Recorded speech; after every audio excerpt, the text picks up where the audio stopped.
Hey everyone, welcome back to the channel. If you love film, if you love video production, if you love learning about it, seeing it, just being immersed in it, make sure that you're subscribed to this channel because that's what we're all about. I think it's like 80 to 90% of people that watch these videos aren't actually subscribed. So if you're one of those people, you know what you need to do.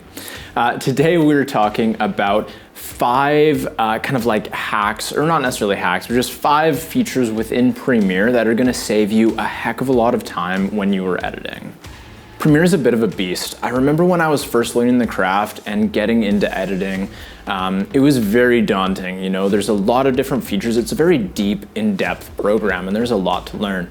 And no matter what stage of the journey you are, whether you're a beginner or if you've been using Premiere for 10 years, I think there's honestly more and more that you can keep learning about it. It's just a very in-depth program.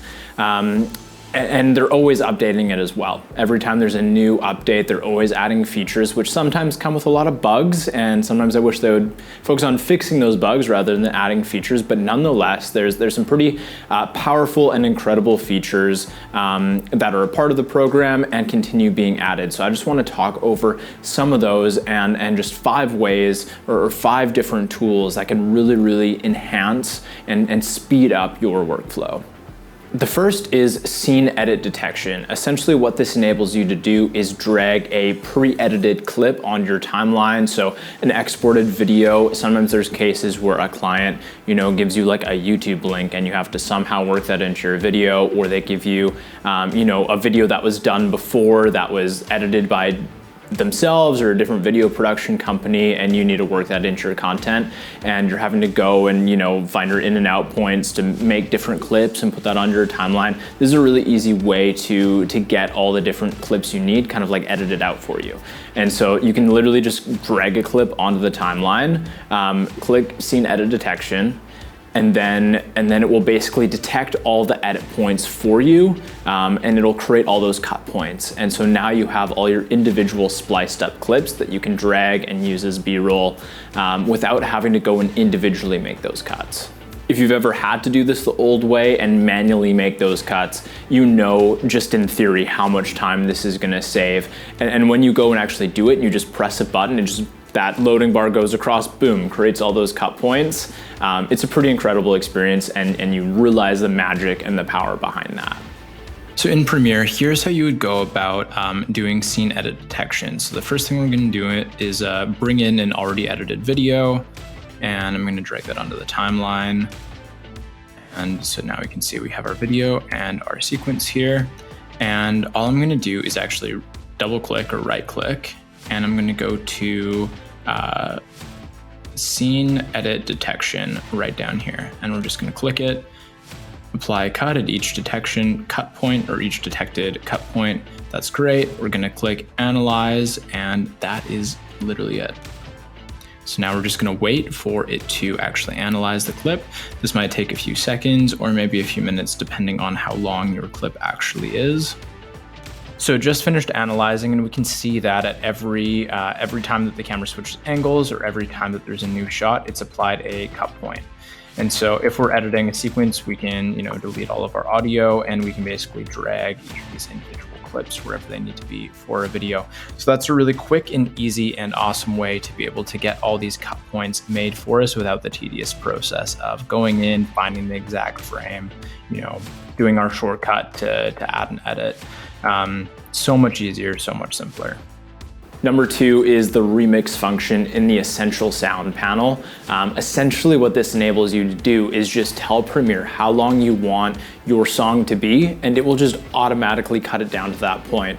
The traditional way of doing this is you take a song and you find, okay, these are sections that kind of work together, and maybe there's a bit of an instrumental, and I can duplicate that a little bit and splice it up, and then I'll take the ending and put that at the end of all these different kind of sections I've edited out.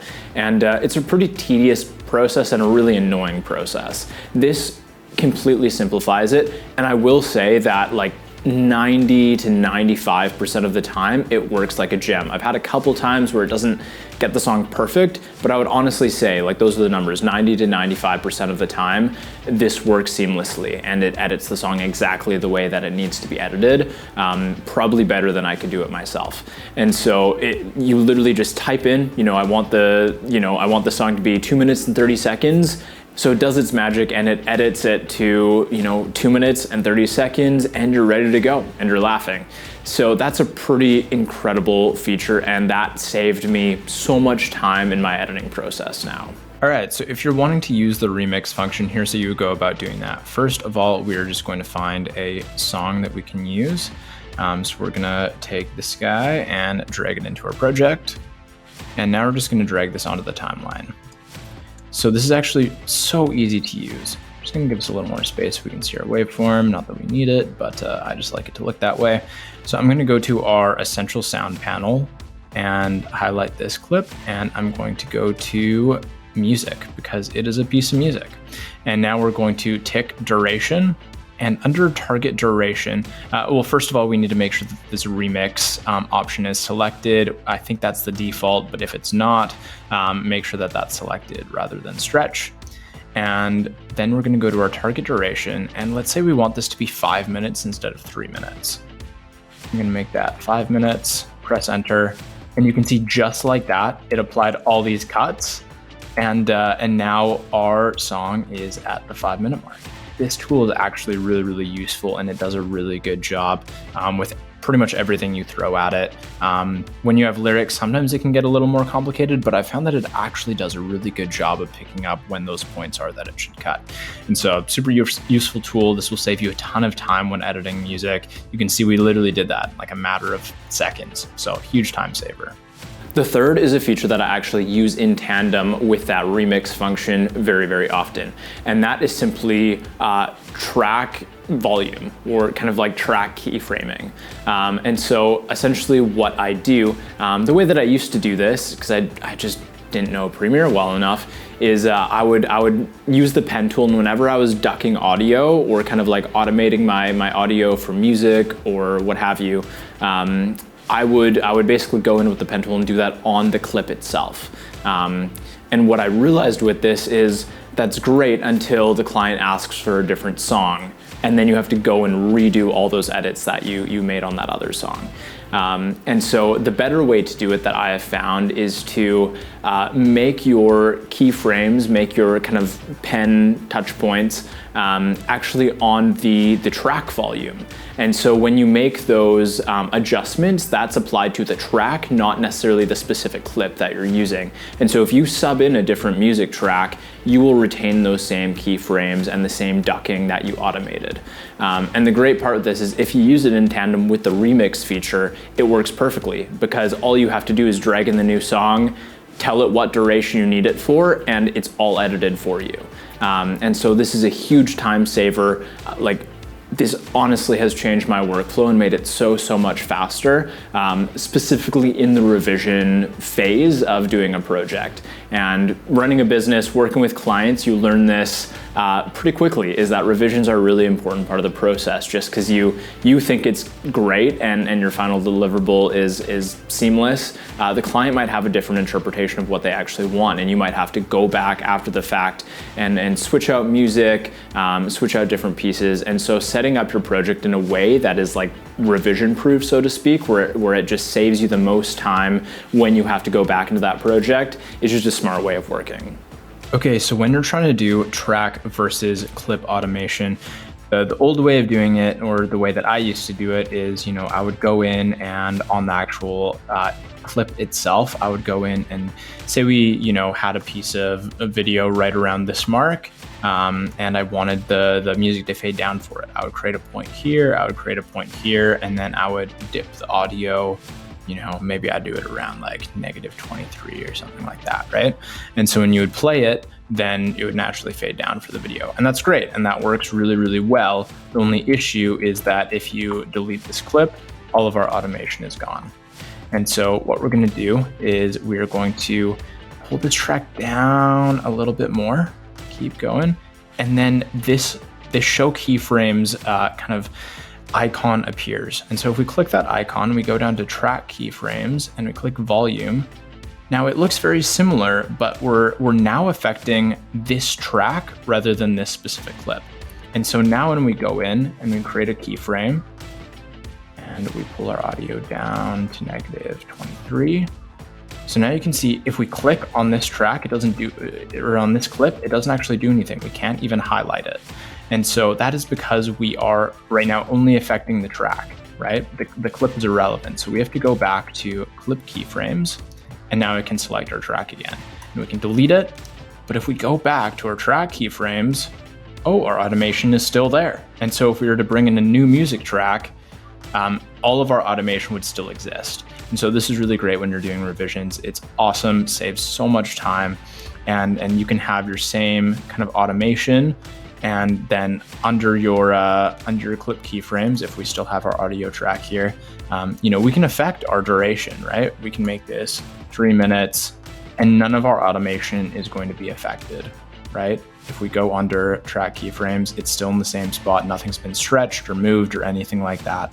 And so this is great when you have, if you need to move these points, you totally can. You can go under here and you can just slide them over, whatever you need to do, right? But it makes it really good when you're doing template work and you're needing to replace a song. You have to do revisions, any of those pieces. And so huge time saver. It's awesome. I would definitely recommend using it. Number 4 is the Essential Graphics panel / CC libraries. I don't know if you've ever used CC libraries before. It's actually a really incredible tool where you can basically create different libraries and have different branding assets under that. And one of the things that you can put under that is motion graphic templates. And so instead of, when you create a motion graphic in After Effects, instead of just exporting that as like an alpha channel or something like that, you can basically just convert it to a motion graphic that can actually have certain parameters edited within Premiere. And so if you're in After Effects, you can go to the Essential Graphics panel in After Effects and you can apply which pieces of your animation you want to be adjustable via Essential Graphics. And so you can have color, you can have what the text says, you can have the position of your text or your object that you're animating.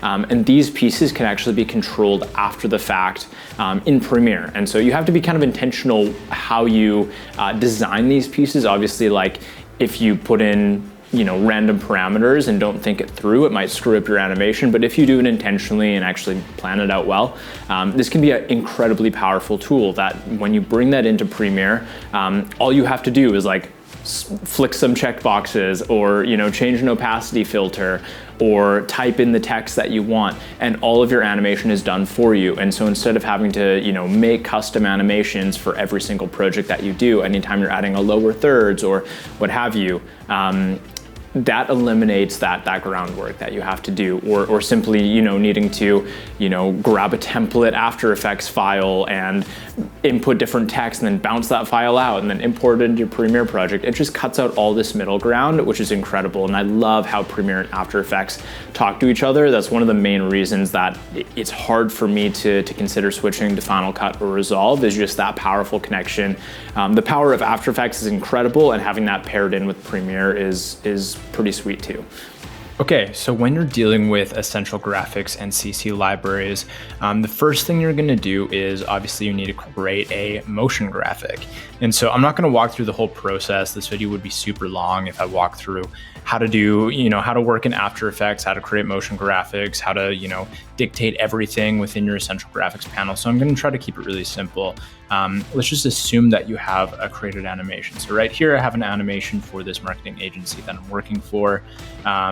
And so going through here, we have this animation, the title comes in, and it just kind of does a little like glitch out, right? And so when we go under our Essential Graphics panel, if you don't have this visible in After Effects, you can go Window, and then you can find your Essential Graphics panel and click on it, it'll open up. So you go to your Essential Graphics, and we're going to select the composition that we're on, which we are currently. So Cadence Logo Animation, we've named it Cadence Logo Animation, and we basically applied within some of these layers, there's different pieces that you can adjust, right? And so what you can actually do is just drag a section into here and it'll allow you to adjust it within Essential Graphics. So you need to be careful which parameters you actually put within here, because it could screw up your animation if you don't think it through. But if you design it in a way where there's certain parameters that are meant to be adjusted and you put some thought behind it, this can be really powerful. You know, I have the logo color, and so when we're going through here, I basically added a fill, and that fill I can adjust from here, right? I can make the logo red. If I select that, the logo is now red. I can make it white, the logo is now white. And the great thing is these things are transferable into Premiere, so you can adjust these later and you don't have to go back into After Effects. Like even the background color, I could make that a different color and it will be that color, which is awesome. And so I'm gonna undo that. Essentially what you would do is you would go export motion graphics package, or motion graphic template. It'll ask you to save it. You'll click yes. So it saved it for us, and then it'll ask us what destination we want it to save under. I have a pre-created library, so I'm going to put that under Massive Media, which is the overarching company that Cadence falls under. And then I would click OK, and it would create that motion graphic template for me. If you don't have a drop down of the library that you want, you need to essentially go and create that library. So I'll show you how to do that right now. Under your CC app that you should have if you have Adobe products, all you need to do is go under Files and then go under Your Libraries, and then you can create libraries under here. So I have a whole bunch of different libraries from different clients. I have libraries for my own personal stuff for YouTube, for my company, all these different things. So it's really, really useful. You can categorize all of this out and build packages. So you could go to New Library, you could name it and create a custom library, and then you could add your motion graphics to it. And so under that, if I go to Massive Media, which is the library that we added this to, you can see that I have everything categorized out here, right? So I have Massive, Cadence, Generic. So this is basically like Massive is the overarching company, Cadence is a subsidiary. We have generic graphics like lower thirds, titles, that sort of thing. And so that is a really useful way to keep everything organized, keep it on track. And then here's how you would go ahead and implement this in Premiere. So you'd simply go to Premiere. You would again open the Essential Graphics panel. If you don't have it available, again, Window, go to Essential Graphics. It'll open it up for you. And then all you have to do is go to your libraries instead of your local templates folder. Make sure you're under Browse as well. Edit will be nothing because we don't have anything to edit yet. And then we'll drop down, find the CC library that our motion graphic template was saved under, which we already have open. And here we see our Cadence logo animation that we created. And so if we just drag that into Premiere, this is a different composition settings than the current composition that's open. So I'm gonna change our sequence settings. And there we go. We have our animation, which is great. And you can see if we now go under to the edit panel rather than the browse panel, now we have those parameters that we set in After Effects, right? So now we can go in, we can create our color to be red for the Cadence animation, right? And it'll apply all of this to our animation. So there we go.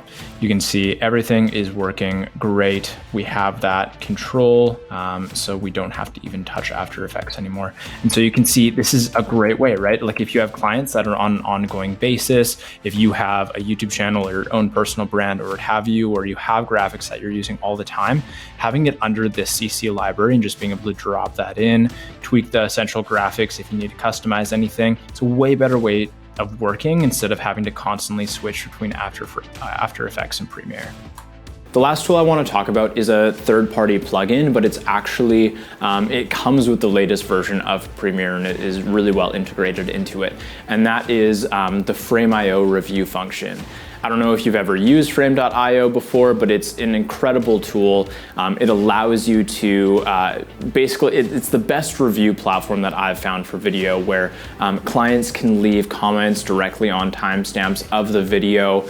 They can even mark it up, use like kind of a pen tool. They can, draw in different cropping and framing that they want for different shots. it gives them a lot of tools to be able to put words into what they're looking for, and put imagery into what they're looking for the review process. And the best part is that it's actually integrated into Premiere. It's actually an extension in Premiere that you can use, and it will actually sync live to your playhead in Premiere. So as you're reviewing via the Frame.io panel, whenever you're looking at comments at specific time marks, your playhead will be syncing to those time marks live on your timeline, which is amazing. It just simplifies the process. You can upload directly to that panel in Premiere to Frame.io, so that clients can review there. You can upload an active sequence, so that it's directly linked to your timeline. And even if you have an exported video that's in Frame.io, you can then sync your timeline to it. So yeah, it's an incredible feature. It's really well thought out and just designed to be a great client experience when you're sending videos off. And it just makes it really, really easy on your end to actually implement those changes, get feedback on them, and also deliver your final product. All right, so if you are going to use Frame.io to give a review link, pass a project off to a client for review, and also maybe use it as a final delivery method, all you have to do is go up to Window up here in the latest version of Premiere and go to Review with Frame.io. You don't have to worry about finding it under extensions. You don't have to download it under Adobe Exchange or anything like that to get it as a plugin. It actually is built in as a window to the newest version of Premiere. And so all you have to do, review with Frame.io under your reference monitor and before your source monitor, and click that, and it will open this panel. It might be undocked and you might need to dock it into one of your panels. I already had it kind of imported, and so this is the panel that I have it, or the dock that I have it within. And so if you were to upload a project, I have all these kind of preloaded kind of clients or projects that I'm working on. And so I'm gonna go under Marketing. I'm gonna go to Single Projects, and let's go ahead and upload this under this folder that I've created within Frame.io. And so essentially all I need to do is go to Upload and Active Sequence. And then I'm just going to adjust the name. I'm going to name it V1 because it is version 1 of this video. And then Web 1080 is great. That's going to be totally fine for this application. I'm going to select the in to out point because when I edit videos, usually the timeline extends beyond, just so it's really easy to drag footage in, what have you. But then I just create the out point to know when the finish of our video is. And so I'm going to select in to out point here. And then you have options to either what Frame.io will do is it will render out a version to a scratch disk or wherever you specify, and then it can instantly delete it so that it only is uploaded to Frame.io and it doesn't take up any local hard drive space. Or you can select for it to keep that version on the disk that you selected it to save to. So for me, I am going to go to custom folder and I am going to put it under this culture video and under exports and then the culture video. I'm going to select OK and keep rendered file so that I'm going to have a hard copy of this on my T5 that I am have all my edit files and raw files on. And so now if I click upload, it's going to automatically send this video to Media Encoder, and it's going to go through and basically encode this thing and then start uploading it to Frame.io. So you can see it is importing it into Media Encoder here. Okay, so Media Encoder just finished encoding the video. And so now if we go to Premiere, you can see that it is starting an upload to Frame.io. So essentially what you can do, this is a different video here, but you basically can play this video on Frame.io and it will play it through on your timeline here. So you can see if I go to different points of this video in Frame.io, it will sync it up to my timeline in Premiere, which is pretty sweet. So basically if you leave a comment on the video, it will show up as kind of like a marker in Frame.io. And if you click on that, it'll bring you to those different points in your timeline in Premiere. And so you can see very live like what comments people have and where they're commenting about. You no longer have to switch between an email, then switch back to Premiere. It's a way better system of doing it. And you can also easily share these projects with a client. And so if you're to click on a video and click share, you could click share for review, and then it'll basically create a link. You can copy that link and share it with a client, which is pretty awesome. It makes it really, really easy. You can also click share and then share as a presentation. That'll basically send more of like a download link, a final presentation link to your client. And so that is a great option for final delivery.